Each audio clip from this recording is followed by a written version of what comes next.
What we're about to talk about is like the red thread that is going to lead us to Dien Bien Phu and its fall. Hello, friends.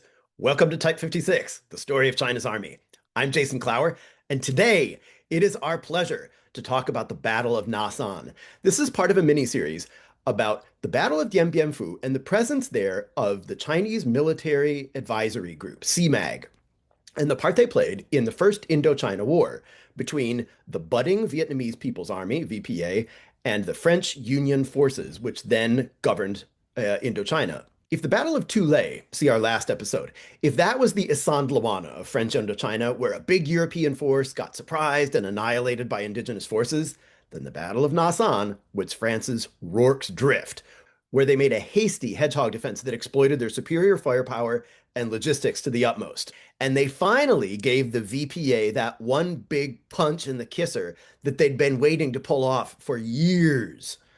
This was another glory moment for the French paratroopers, and it was commanded by Colonel Jean Gilles, the chief of the airborne forces in Indochina. But importantly, it wasn't so much a classic parachute operation where, say, the paratroopers jump on a strategic point like a bridge or a crossroads or an airfield and then hold it for follow-on forces.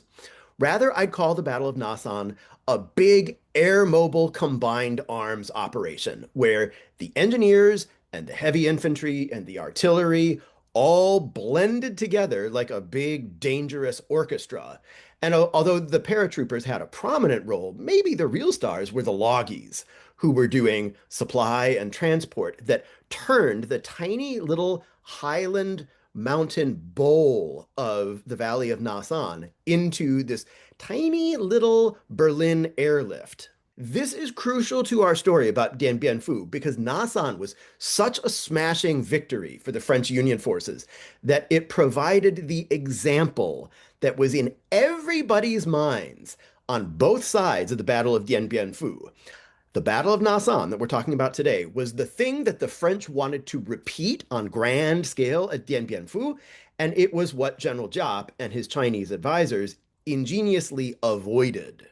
After the French disasters of the Battle of Tulay and that larger campaign, the Second Battle of Nyalo, in fall of 1952, the French needed to put something in the way of the VPA advance, which was steamrolling through those Thai highlands of the Vietnamese Northwest that we've been talking about. We saw that at Tulay, the French had to throw away paratroopers like Marcel Bijar's 6th Colonial Parachute Battalion, throw them away as like speed bumps. But what the French really needed if they were going to pursue maybe not even success, but just sort of some sort of coherent strategic defensive, what they needed was a huge concrete Jersey barrier that they could throw down in the way of the VPA's advancing main divisions. So the French High Command looked at a map of Northwest Vietnam in the Thai highlands, and they found exactly three valleys where you could put an airstrip that was what they called decodable. That is, you could land a C-47, and the French used the British wartime name for that, the Dakota. There were three places in northwestern Vietnam where you could land a Dakota in the highlands.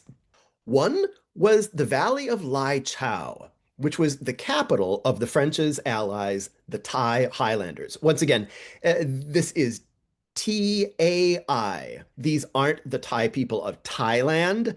They are the TAI, Thai Highlanders, a non-Vietnamese ethnicity who lived in the highlands and were historically at odds with the Vietnamese and were allied with the French. Their capital city of Lai Chau was in a valley where you could land a C-47. The problem was that it was basically at the bottom of a huge well that was surrounded on all sides by high points that the French didn't have nearly the manpower to defend and would give such an advantage to any anti-aircraft artillery that managed to get up there that it's reported that if a plane flew into Lai Chau, as it was on its approach, it could be taking anti-aircraft fire from above it. That's how high the terrain was around the city of Lai Chau. So indefensible against any kind of concerted and even semi-modern force.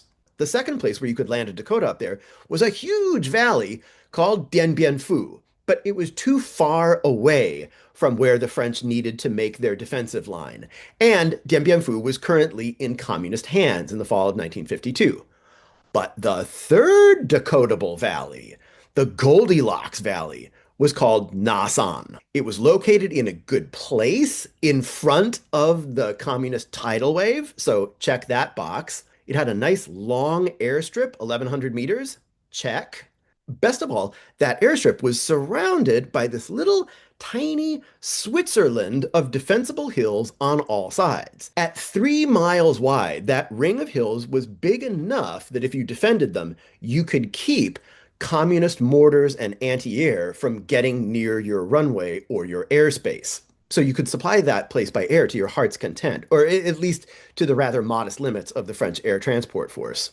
However, the ring of hills was also small enough that the French could muster the manpower to defend the whole perimeter with their limited numbers. French planners knew now from experience that in Vietnam, for every one battalion, a formation of something between 600 and 900 men, with one battalion, they could defend 1,500 meters of frontage. Now, note, that's not much.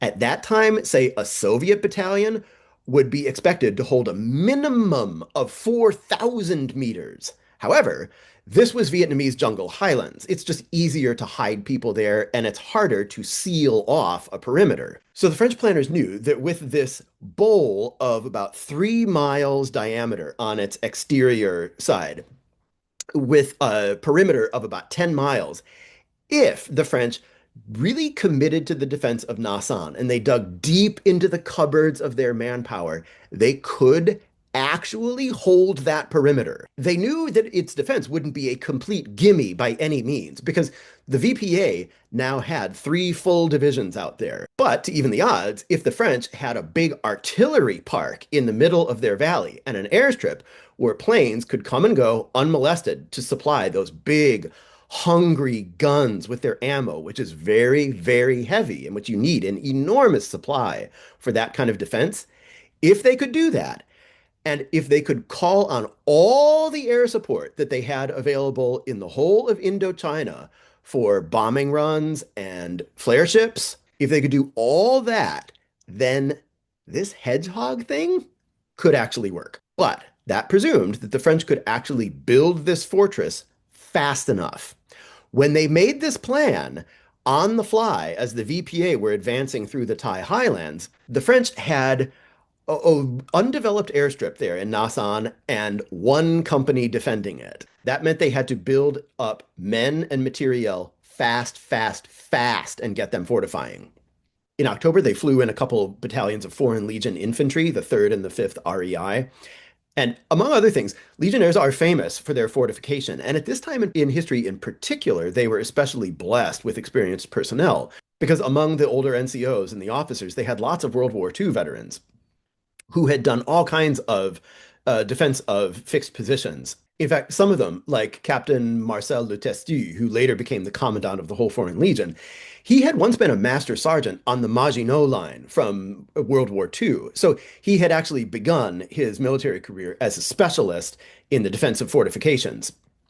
So when these legionnaires dug in, they really knew their business. And they began defending the valley with first an inner ring of 10 very strongly built strong points, and then an outer ring up on the hills of 16 strong points that, if anything, were even better defended. And they were going to need every one of these things. Thing was, as they were building these defenses, time was not on their side.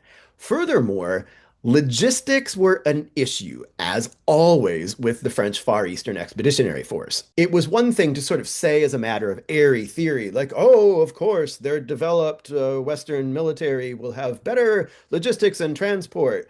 But as we've seen before in previous episodes, that did not actually translate in reality in French Indochina, which was a very unpopular colony with France.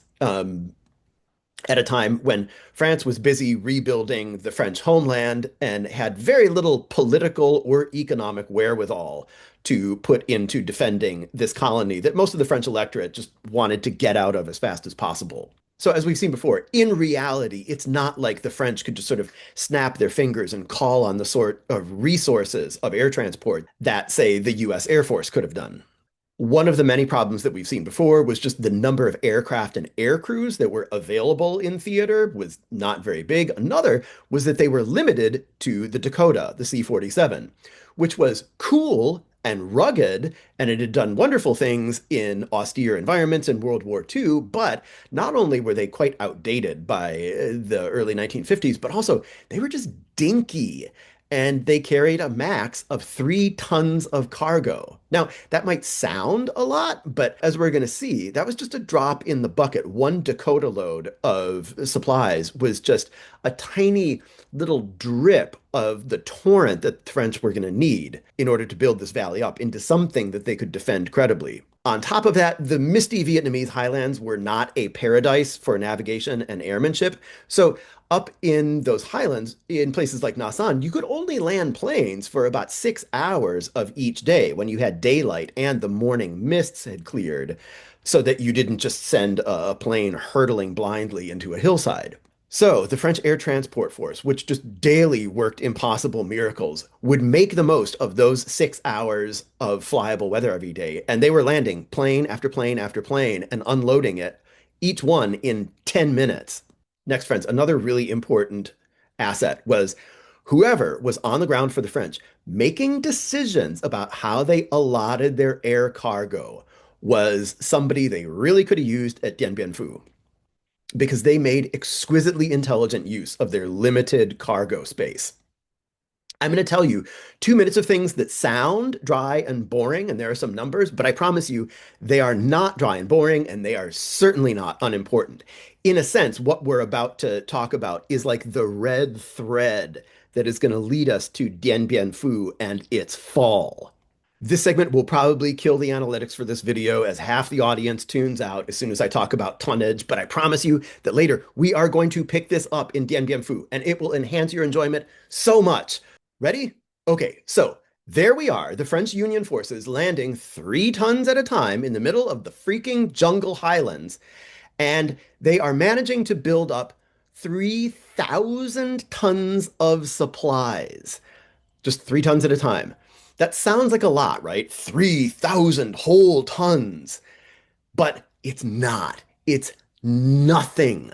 A tenth of that tonnage was barbed wire. The steel planking for their 1,100-meter runway, that must have been at least 1,000 tons. I think I lowballed it there.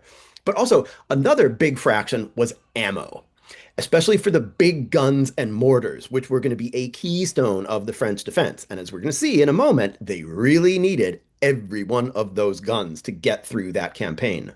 That artillery and mortar ammo weighs a ton, like literally.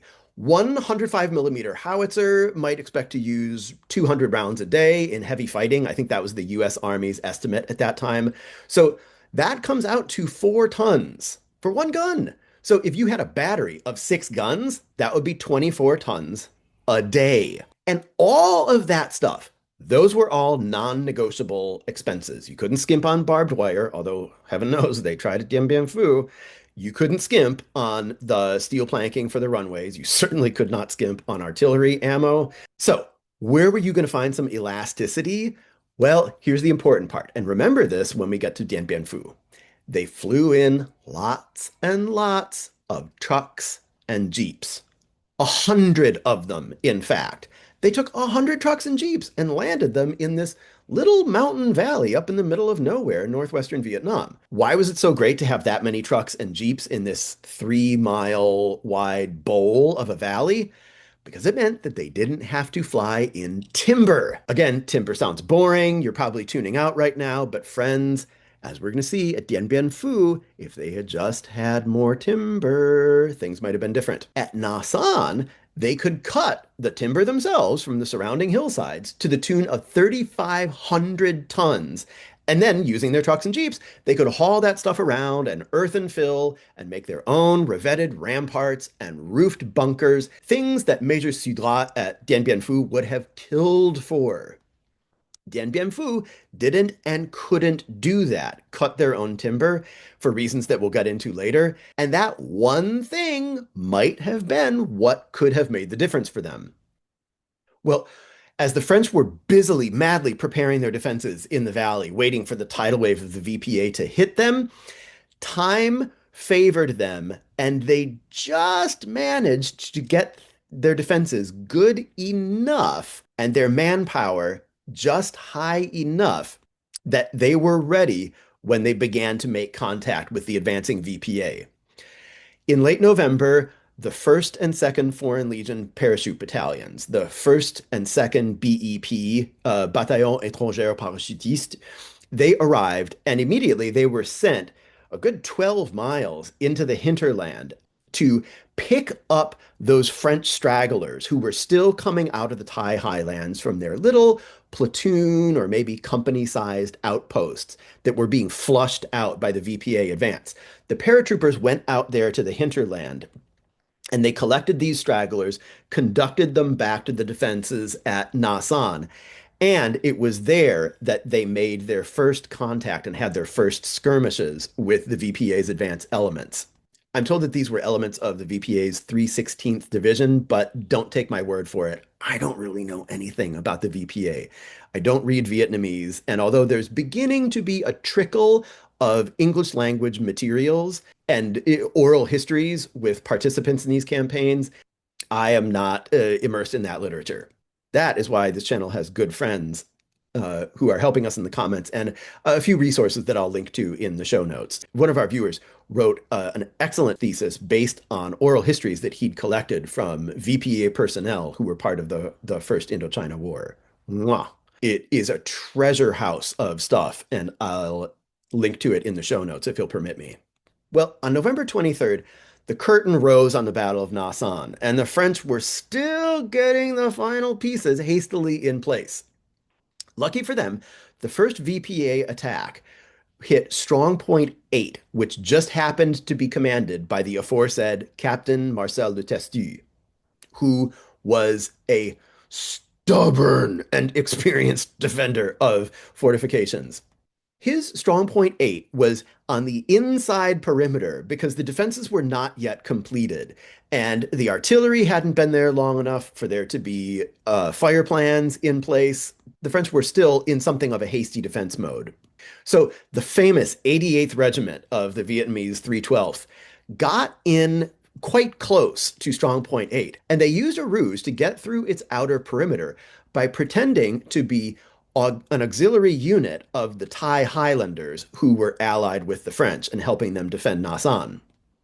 Na San had, I think, 3 battalions of Thai troops, as well as a couple battalions of legionnaires, and I think another 3 battalions of French colonial forces, and 2 or I think 3 of North African tirailleurs, and all told, they had just assembled 12 battalions of infantry to defend the lines, supported by 3 battalions of artillery. That is a lot of artillery.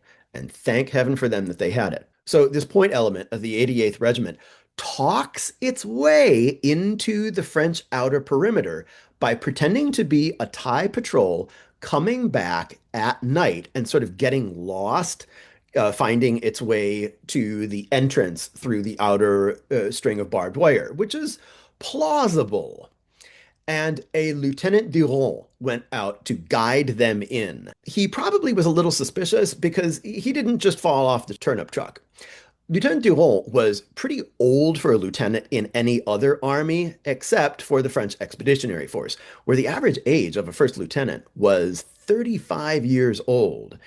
See our past episodes where we've talked about the French manpower shortage. That had partly to do with the fact that because of World War II, France had lost over a decade of what would have been normal officer formation and education and commissioning. Well, Lieutenant Dien was a World War II veteran, and not just any old veteran either.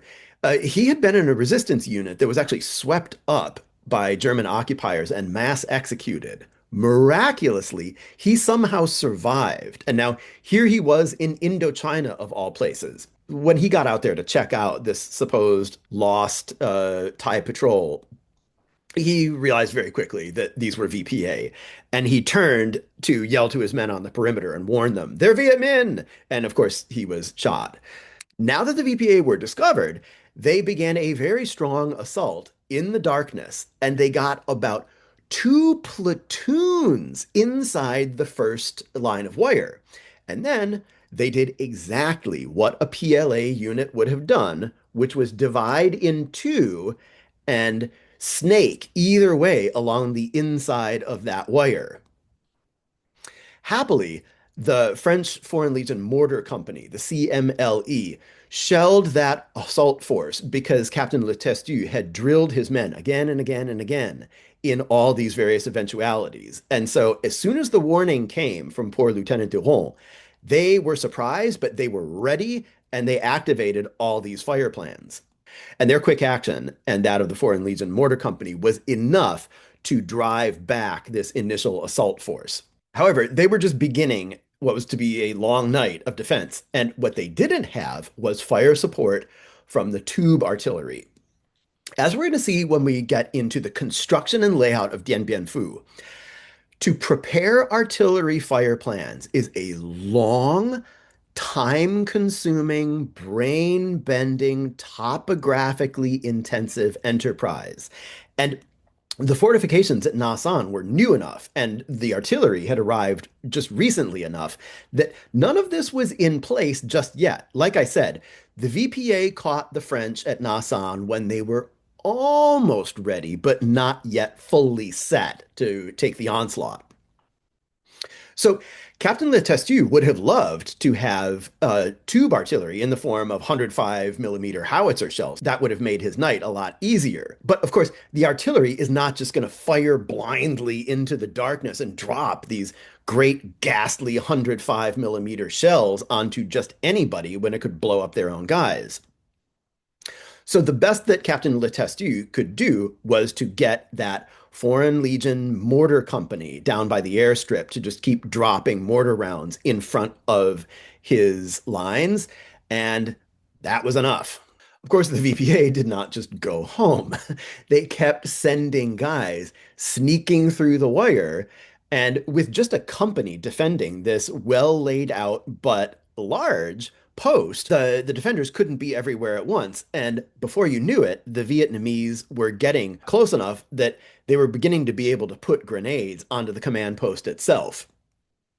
Well, with no other infantry reserve available anymore, the guys in the command post just had to put down what they were doing and go out and pull triggers themselves because everybody was so short-handed.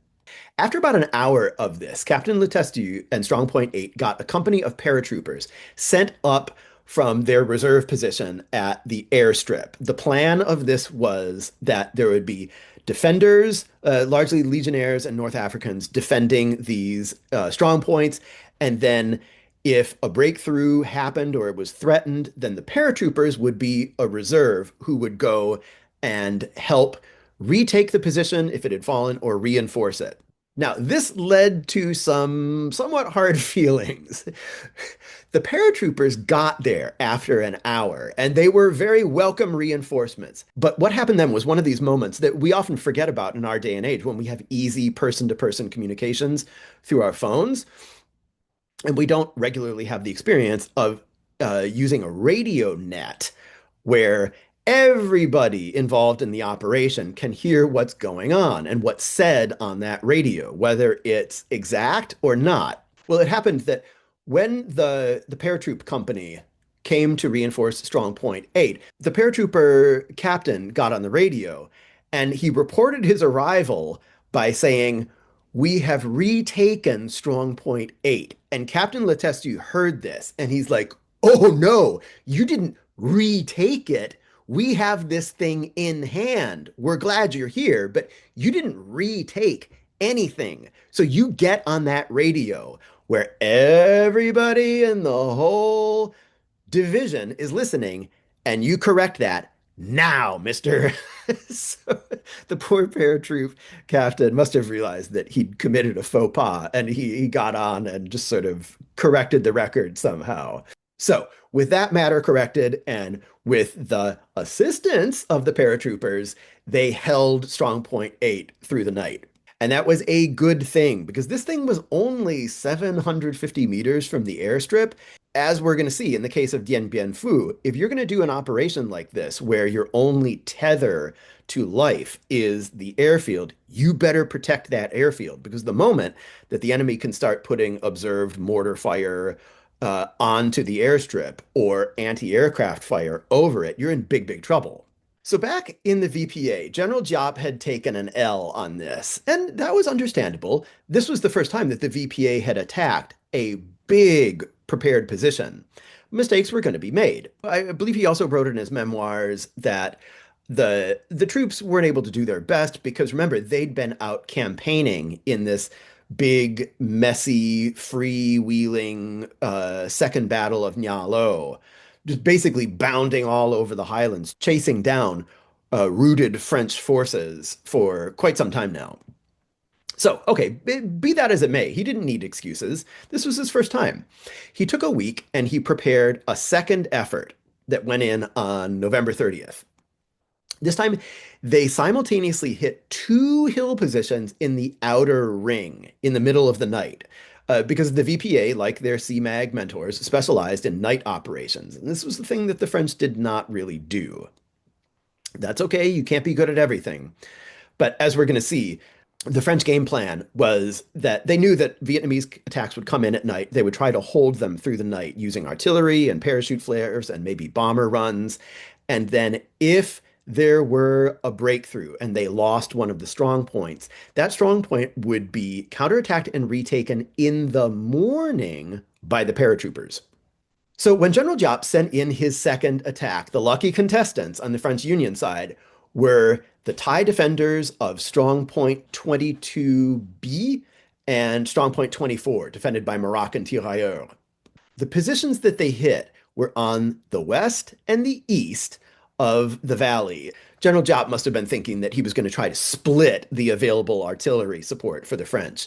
Over in the west, the Vietnamese 312th Division opened up with mortars, and they took that western strong point. One thing that the French were finding and was going to be repeated at Dien Bien Phu was by and large, the Thai auxiliaries were very useful in open country, which was their accustomed traditional kind of warfare, just like sort of hunting enemies down in the boonies. They were not accustomed to taking shells in a prepared position, which was just foreign to their own way of war. That position fell quickly, and that was bad news because it was only a kilometer from the airstrip. And if General Giap had been able to get mortars and artillery observers and anti-aircraft up onto that hill, bad news.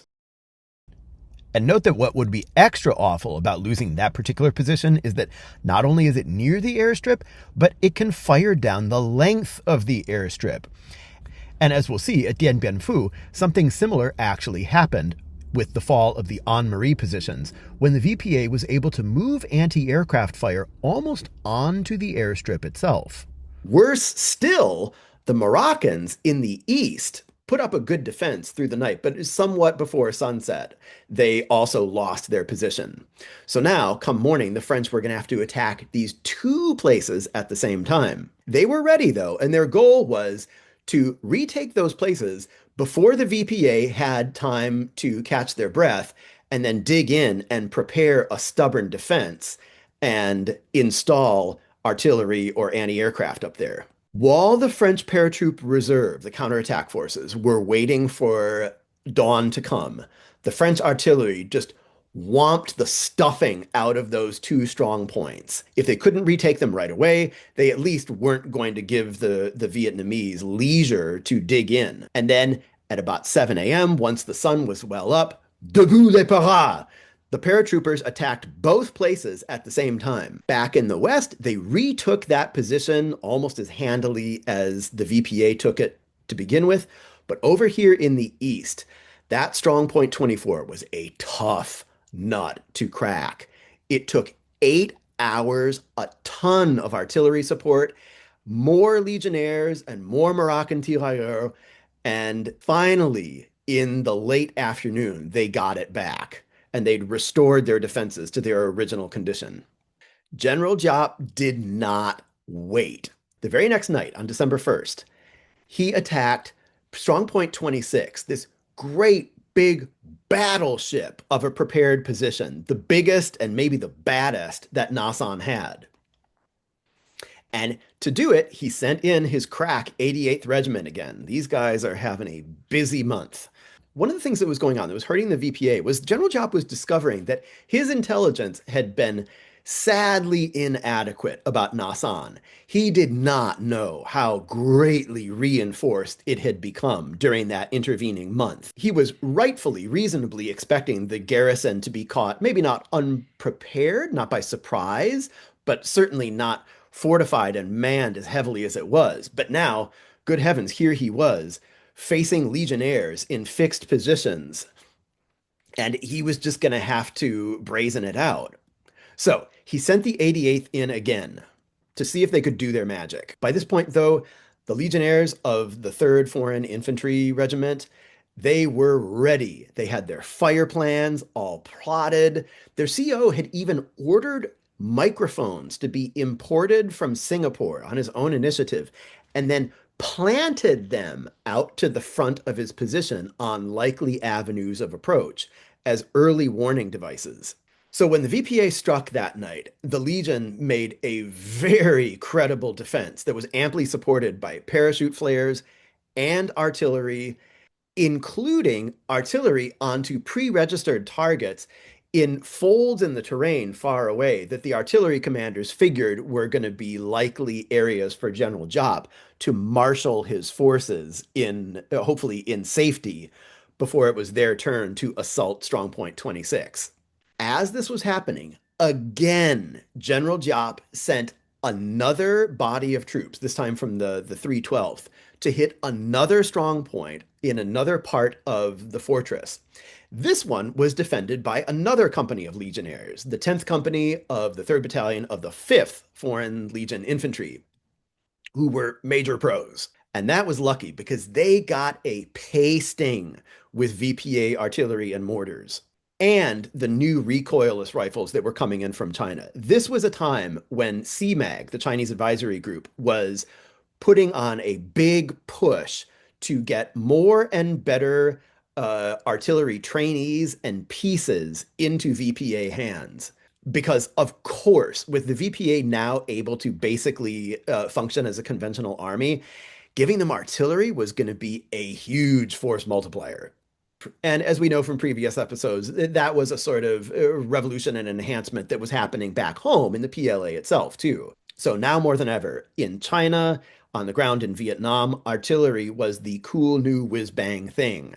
And very reasonably, both the Chinese and the Vietnamese were making it a real priority to build up the Vietnamese forces in this area. So that made life extra hard for 10th Company. Sappers were getting closer than they should have been able to. And in fact, the 10th Company's CO was killed when a grenade actually got through a slit into his bunker, and he was trying to throw it back and save his men when it blew up. So now command devolved onto a Lieutenant Blanquefort. Luckily, he was apparently no stranger to war either, and he did an amazing job of defending that position with just one badly hammered company of legionnaires.